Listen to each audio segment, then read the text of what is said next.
మార్చి 23న విజయవాడలో జరిగే ధర్నాను జయప్రదం చేయాలని ఐఎఫ్టియు రాష్ట్ర ఉపాధ్యక్షులు కెవి రమణ పిలుపునిచ్చారు.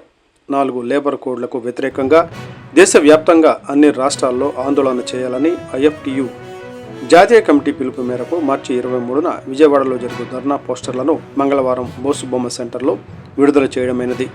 ఈ సందర్భంగా కెవి రమణ మాట్లాడుతూ కార్మికులకు వ్యతిరేకంగా 4 లేబర్ కోడ్లు తెచ్చారని, వాటిని ఉపసంహరించుకోవాలని డిమాండ్ చేస్తూ సర్దార్ భగత్ సింగ్, రాజు గురుదేవ్, గురు సుఖదేవులు అమరత్వం పొందిన మార్చి 23 విజయవాడ ధర్నా చౌక్లో వేలాది మంది కార్మికులతో ధర్నా జరుగుతుందని అన్నారు. ఈ కార్యక్రమంలో గంపల శ్రీను, ఉప్పాటి దాసు, మద్దిపాటి సత్తయ్య, కొత్తూరు నాగు, వసంతాటి సత్య, మద్దిపాటి గంగరాజు, కొత్తూరు శ్రీను, ముప్పిడి సత్యనారాయణ, కొత్తూరు నాని, లక్కవరపు రామయ్య, ఉర్ల రాంబాబు తదితరులు పాల్గొన్నారు. సంక్షేమ పథకాన్ని అమలు చేయాలని మేము డిమాండ్ చేస్తున్నాం.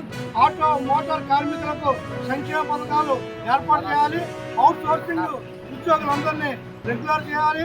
ఆశా అంగన్వాడీ ఉద్యోగులందరినీ ప్రభుత్వ ఉద్యోగులుగా గుర్తించాలి.